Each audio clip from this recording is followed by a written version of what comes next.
um atropelo. A gente pode falar o primeiro tempo, né, Pleo? Que a gente pode analisar.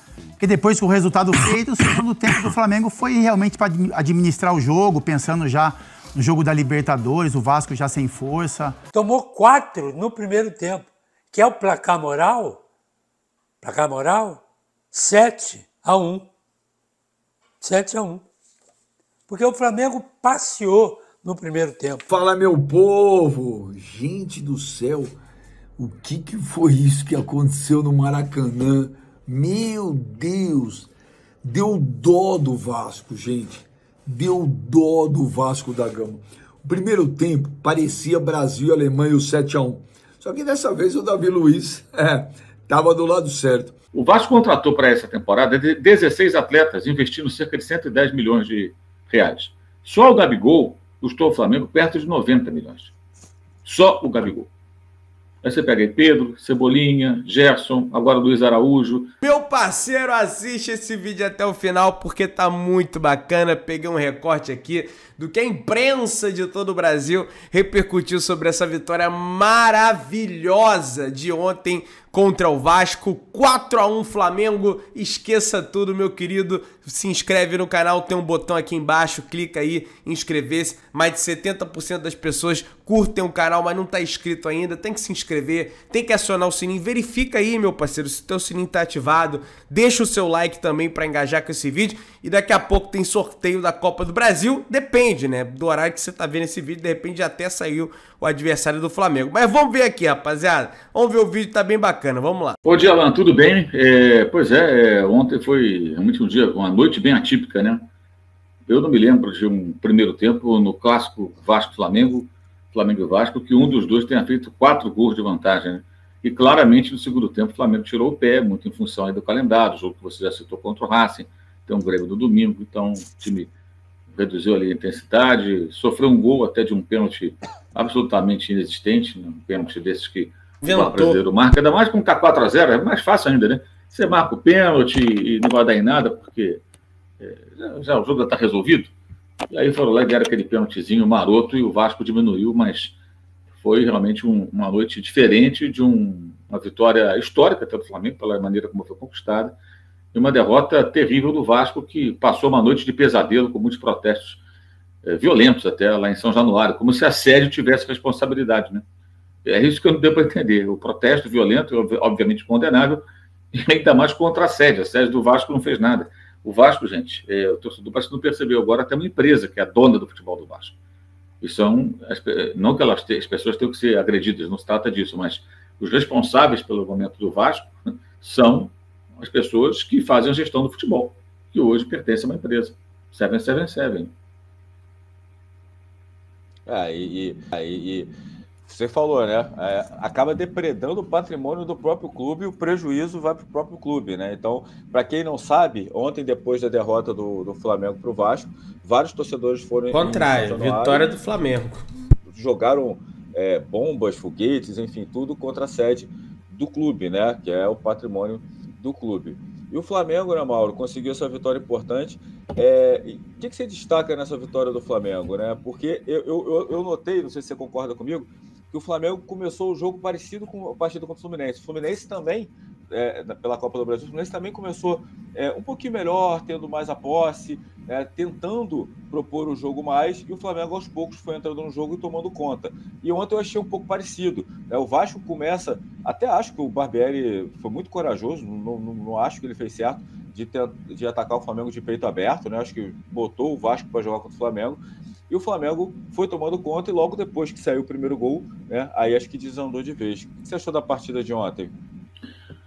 Olha, Alan, eu achei que, primeiro assim, eu achei que o Barbieri foi muito mal, né?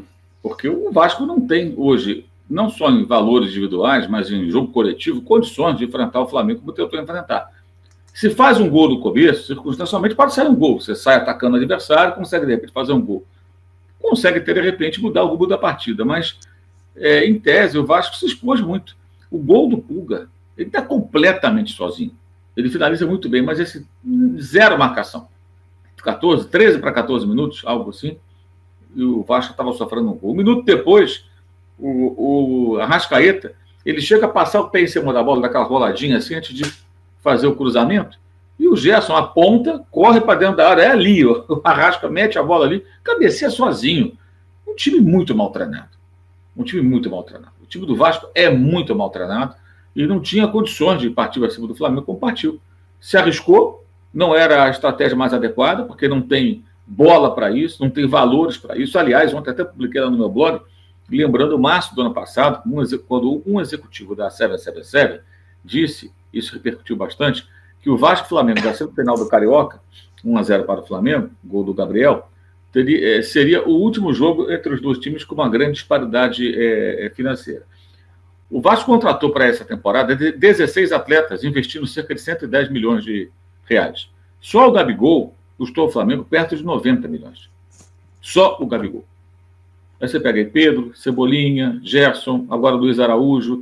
O Flamengo tem vários jogadores caros contratados no futebol internacional, Ayrton Lucas, né? E é óbvio que o investimento do Flamengo é muito maior do que esse que o Vasco fez. Mas não foi feito de uma vez só. O Everton Ribeiro chegou ainda na outra gestão, do outro presidente, Bandeira de Melo, 2017. Fez 6 anos de clube, faz hoje, né? 6 anos de clube, Everton Ribeiro. Então você tem jogadores que chegaram em 17, 18, 19, 20, 21, 22, 23. E alguns saíram, outros chegaram. Alguns livres, como Felipe Luiz, Rafinha lá atrás, outros, Rodrigo Caio, contratado, o Flamengo pagou, ano passado o Santos goleiro, que agora está na reserva. Então, assim, um time não se forma assim, no estalar de dedos e nem se investe, dificilmente se investe tanto dinheiro assim de uma tacada só. Então foi uma promessa que não foi cumprida até agora. E além de existir ainda uma disparidade técnica e de investimento entre os times, existe também uma disparidade em termos de trabalho. Embora o Barbieri tenha começado no dia 12 de dezembro do ano passado. O Vasco tem um trabalho... E o detalhe, treinou 9 dias para esse jogo. 9 dias. Então, acho que o Flamengo ontem ele soube tirar proveito ao enfrentar o seu grande rival, no momento de extrema fragilidade, um trabalho muito ruim, muito ruim. E eu não entendi até hoje por que o Barbieri foi contratado, porque ele já fazia um trabalho ruim no Bragantino, no Red Bull Bragantino, no ano passado. Foi uma campanha tétrica. O time ficou em último na fase de grupos da Libertadores, nem Sul-Americana conseguiu alcançar. Já vinha se arrastando no final da outra temporada, aquela final mesmo da Sul-Americana contra o Atlético lá o Atlético Paranaense, lá em Montevideo, foi muito ruim em 2021. Então, por que o Barbieri? O que o Barbieri fez para o Vasco apostar nesse treinador? O que ele fez no ano passado? Nada que justificasse. Então começou errado e o Flamengo aproveitou ontem. Pegou um Vasco muito frágil e fez 4 gols. Depois administrou, tocou passe, pensou nos jogos que tem essa semana, Racing quinta e Grêmio no domingo no Maracanã, os dois. Então foi assim, uma vitória bem tranquila. E o Flamengo tivesse vencido o Cruzeiro, né? O que não mereceu vencer pelo segundo tempo, especialmente, mas foi em casa, tivesse vencido, estaria hoje acho que em terceiro, né? Ele colado no Palmeiras. Mas está na briga ali, vai provavelmente brigar para as primeiras posições, o campeonato está só no começo, o time do Flamengo está num momento bom, são 8 jogos sem perder, né? E com 2 atuações em clássicos convincentes. É claro que o Vasco não é exatamente a maior referência, porque ele é um time da zona do rebaixamento hoje, foi muito frágil ontem. Mas uma vitória marcante em cima de um grande rival, mesmo fragilizado, isso tem um impacto, né? Pelo placar, pela confiança que gera, muito mais do que qualquer outra coisa. Um 4-1 em qualquer outro time que não fosse o Vasco, na Série A, pode ter um impacto técnico, um time melhor que o Vasco, no momento melhor que o do Vasco, mas o impacto emocional, junto à torcida, né, é muito grande. O torcedor do Flamengo hoje está achando tudo maravilhoso, porque esse time proporcionou a ele uma goleada em cima do Vasco, com a torcida do Vasco, boa parte dela, indo embora no intervalo do jogo, né, abandonando literalmente o time, porque não aguentou tamanha humilhação. Isso, para o torcedor, é algo maravilhoso. O time se aproxima da torcida, então dá uma boa pacificada aí essa vitória, essas 2 vitórias. Agora, nada vai adiantar se na quinta-feira o Flamengo der aí uma tropeçada. O Racing melhorou, venceu o Banfield no sábado à noite por 2-0, jogando bem o melhor. Poderia ter vencido por mais, perdeu um pênalti, inclusive. E antes tinha empatado por Defensa e Justiça, conseguiu interromper uma série muito negativa no Campeonato Argentino e veio muito à vontade ao Maracanã, porque já está lá classificado, dificilmente perderá a liderança da chave. Então vai ser um jogo que o Flamengo vai ter que ter paciência, contar com a torcida para vencendo, está virtualmente classificado, né? Aí a coisa fica bem mais tranquila. Que eu dizia, a galera gostou do primeiro tempo. Cantinha, gente... Segundo tempo também, foi festa. tomou 4 no primeiro tempo, que é o placar moral, 7-1. 7-1. Porque o Flamengo passeou no primeiro tempo. O time do Vasco voltou todo diferente do que tinha jogado, ou do que tem jogado. Três zagueiros para concentrar mais gente no meio do campo. Só que ele perdeu o meio do campo, e que é a força do Flamengo. Thiago Maia, Pulgar, Gerson e Arrascaeta. E mais Matheus França. Às vezes era 4-5-1, só o Pedro na frente. E às vezes eram 2 no meio do campo. Pulgar, Thiago Maia, Gerson, Arrascaeta, Matheus França, tudo na frente. E principalmente do lado esquerdo. Ali é que é a mina. É difícil. E um outro detalhe, quer dizer, é difícil segurar esse pedaço de campo aí do Flamengo. Exatamente pelo Arrascaeta. E o Gerson, que não é bobo, se encostou aí. O Gerson hoje jogou muito bem, correndo muito, disputando muito. Até numa disputa que não era problema dele, né, ele acabou fazendo um pênalti, quase lá na linha de fundo, que ele foi acompanhando o jogador do Vasco. Que não é muito responsabilidade dele, não foi pênalti. Mas, de repente, ele é mais um de meio do campo. E o que está enchendo os olhos, vou colocar dessa maneira, se essa palavra se encaixa, é exatamente o meio do campo do Flamengo sem aquela rigidez. Eu sou o mais plantado, eu sou o segundo homem, eu sou o terceiro homem. Não tem isso. Vai passando por ali, vai jogando, vai encostando no outro, o outro vai tocando, vai na frente, o cara já foi na frente, o outro já fica aqui. Quer dizer, essa movimentação constante, pelo menos hoje, do time do Flamengo, do meio do campo do time do Flamengo, desnorteou a marcação que tentava fazer o Vasco. Com Jair, Galazzo,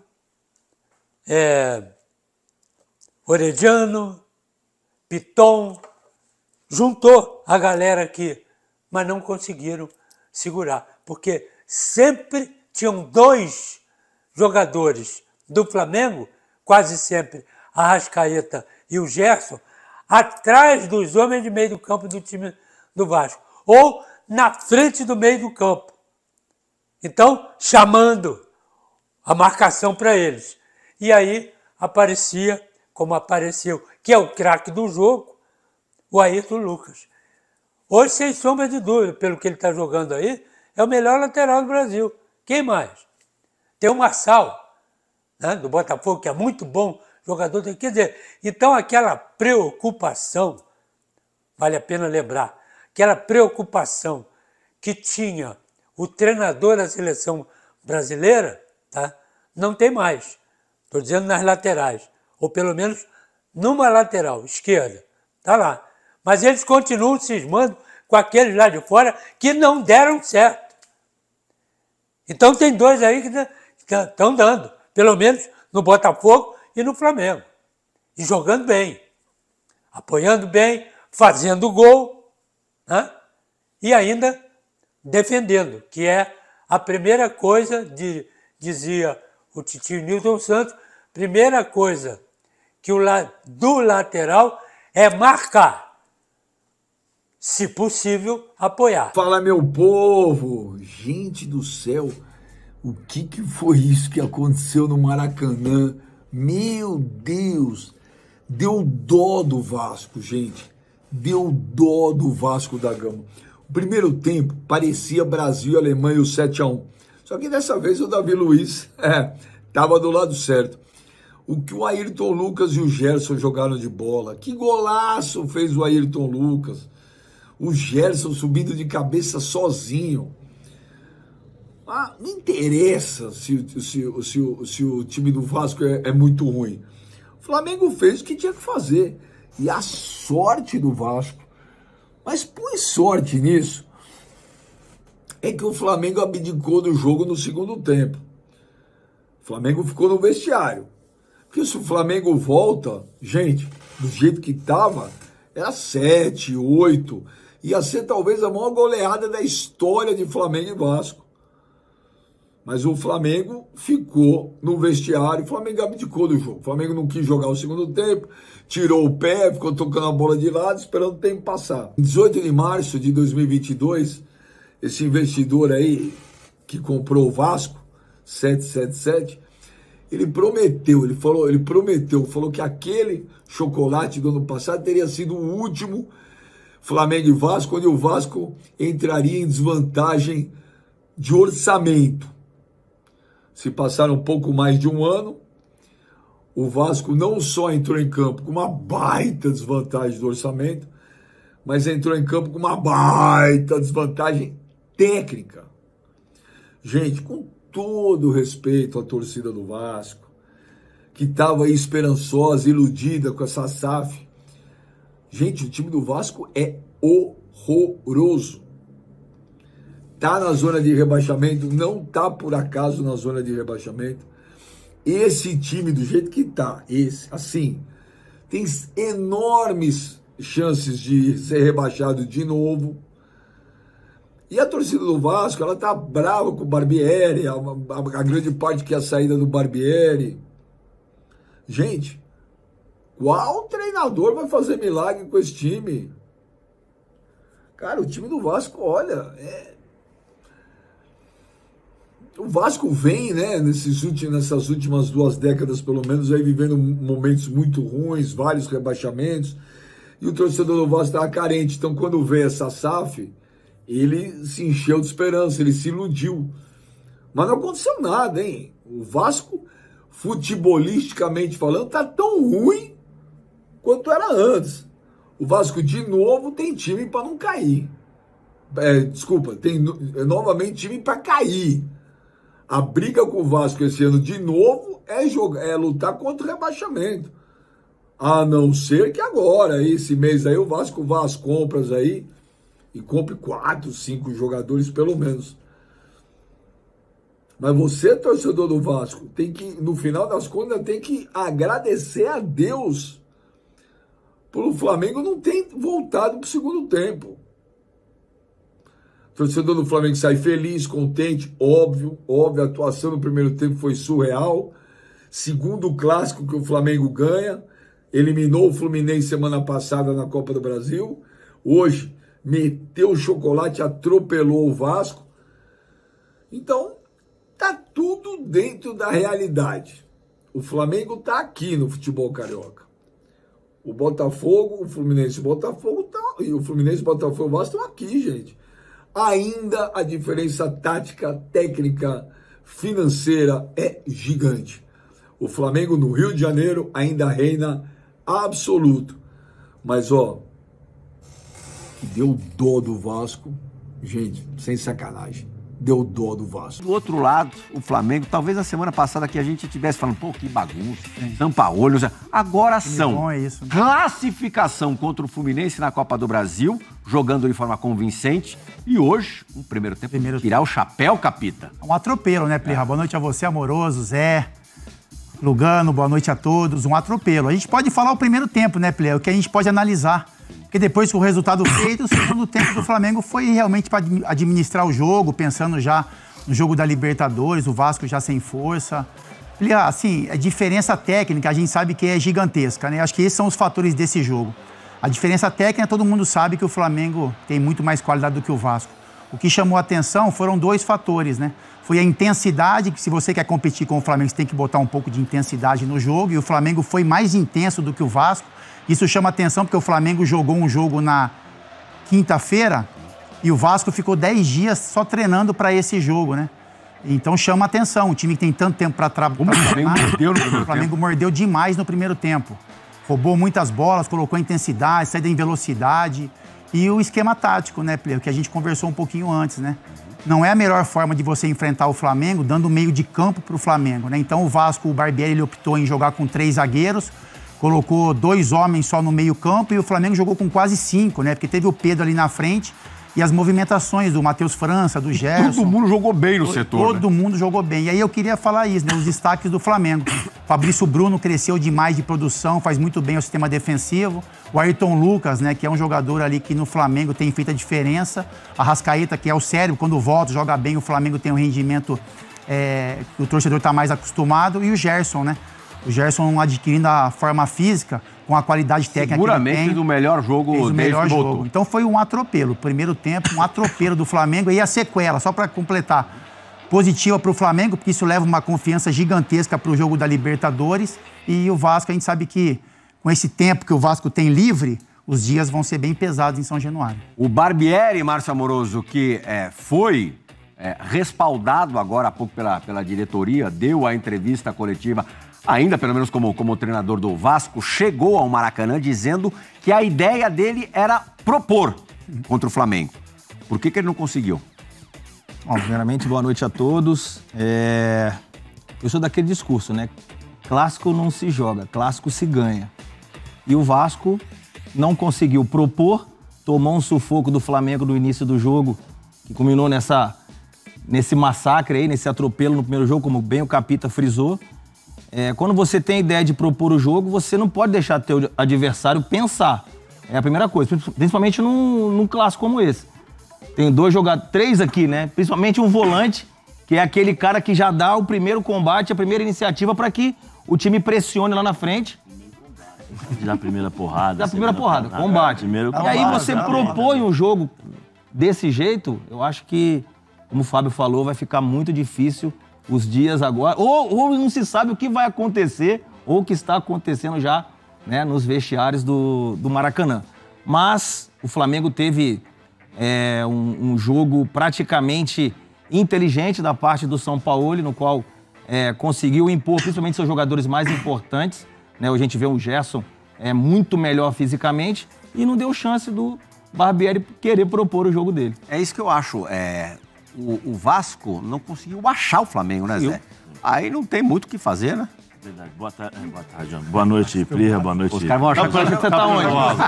Estamos ao vivo. 11h07, fã do esporte. Desculpa, boa noite, Fábio. Boa noite a todos. Tá viajando? Parece o Lugano, pô. Não, em outro fuso? Boa noite, boa noite a todos. Assim, eu acho que o Barbieri, ele esqueceu do que ele fez no primeiro jogo, quando ele enfrentou o Flamengo no começo do ano e que ele conseguiu a vitória. Sim. Ele participou no dia seguinte conosco no F90 e uma das perguntas foi: você sabia do seu limite e o time que você iria enfrentar? Ele falou assim: exatamente, essa foi minha força.